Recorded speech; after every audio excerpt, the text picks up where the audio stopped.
Dans cette vidéo, tu vas apprendre à faire parler le lutin. Alors parler, c'est un bien grand mot. Pour l'instant, on va lui faire parler, mais par écrit. C'est-à-dire, on va mettre une bulle, comme dans les bandes dessinées, au-dessus du lutin, pour lui faire dire des choses. Donc, on a commencé par mettre son bloc de départ quand le drapeau vert est cliqué. Et puis ensuite, il va falloir aller dans la bibliothèque apparence et venir chercher l'un des blocs dire. Alors, si on dit dire bonjour, on peut modifier le texte, hein. Bonjour, viens t'amuser avec moi dans Scratch.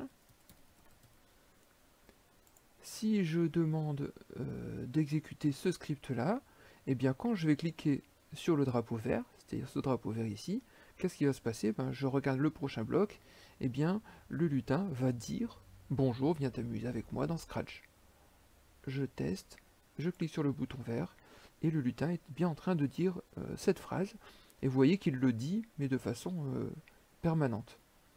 Si je veux qu'il le dise pendant un certain moment, pendant 2 secondes par exemple, ou pendant 4 secondes, je vais plutôt venir prendre ce bloc-ci. Et donc je vais prendre ce bloc, cette phrase, et venir la coller ici. Alors on a mis 2 secondes, je peux changer ici le temps, mettre 3 secondes, et vous avez vu ce bloc-ci, je l'ai détaché, il n'est plus rattaché à un bloc de démarrage, c'est-à-dire qu'en fait il ne sera pas pris en compte quand je vais cliquer sur le drapeau vert. Je peux mettre ce que je veux, du moment que c'est pas raccroché, ça ne sera pas pris en compte. Regardez, je clique sur le drapeau vert, et il me dit bien la phrase, mais regardez, au bout de 2 secondes, 3 secondes, pardon, ça a disparu, et il a arrêté de dire cette fameuse phrase. Je peux ainsi continuer, et faire dire autre chose à la suite. Je m'appelle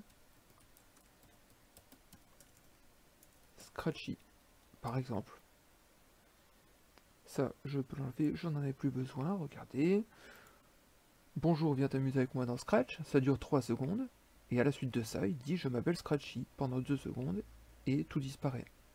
Alors ce qu'on va faire maintenant, c'est qu'on va ne plus se contenter de lui faire dire des choses, mais on va faire en sorte qu'il pose une question à l'utilisateur, c'est-à-dire à moi qui suis en train de le programmer, ou de lancer le script. Pour ça, je ne vais plus aller dans la bibliothèque apparence, je ne vais donc plus utiliser des blocs dire, mais je vais aller dans la bibliothèque des capteurs. Et je vais utiliser ce bloc, demander et attendre.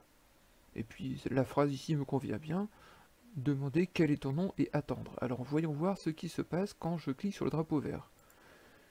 Il demande quel est ton nom, et puis il attend. Il attend quoi?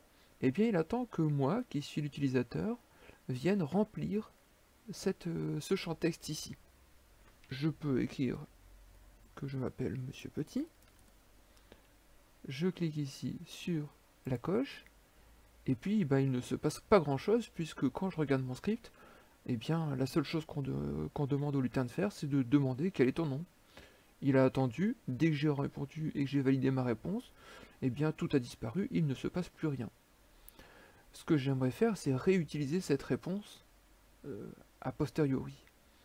Et justement, pour réutiliser cette réponse, on a juste ici en dessous du bloc demandé, on a un bloc réponse. Et bien dans ce bloc réponse a été enregistré automatiquement ce que j'ai tapé dans le champ texte. Regardez, si je clique sur le bloc réponse, il contient bien la réponse que je viens de donner, c'est-à-dire Monsieur Petit. Et bien ce que je peux faire, c'est demander au chat de dire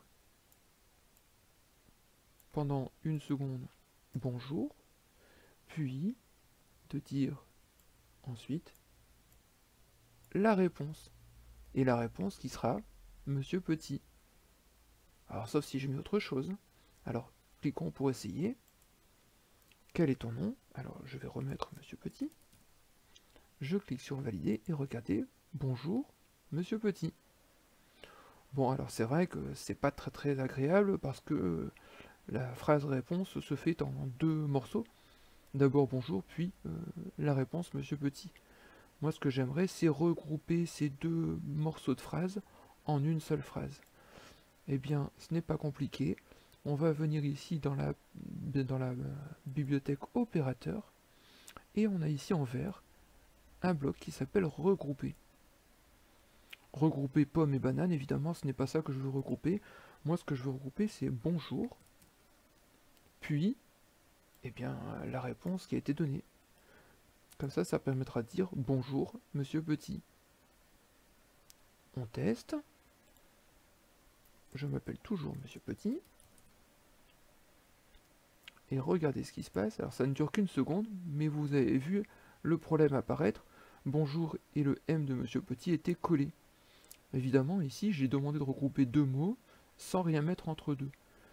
Donc ce que je vais faire, c'est que après le R de bonjour, je vais rajouter un espace, de façon à ce que ce soit beaucoup plus agréable à dire. Et puis je n'ai plus besoin de le dire pendant une seule seconde, je vais le dire de façon permanente. Et donc je vais déplacer le bloc regroupé dans ce nouveau bloc dire. Testons. Je valide. Et là, j'ai une phrase tout à fait correcte avec le bonjour qui est un mot fixe que j'ai écrit sur fond blanc et monsieur Petit qui est en fait la réponse à la question qui a été posée. Si je réponds autre chose, si je réponds je m'appelle Raphaël, il va me dire bonjour Raphaël. Vous voyez que bonjour n'a pas bougé, mais que cette deuxième partie dépend de ce qui s'est passé précédemment.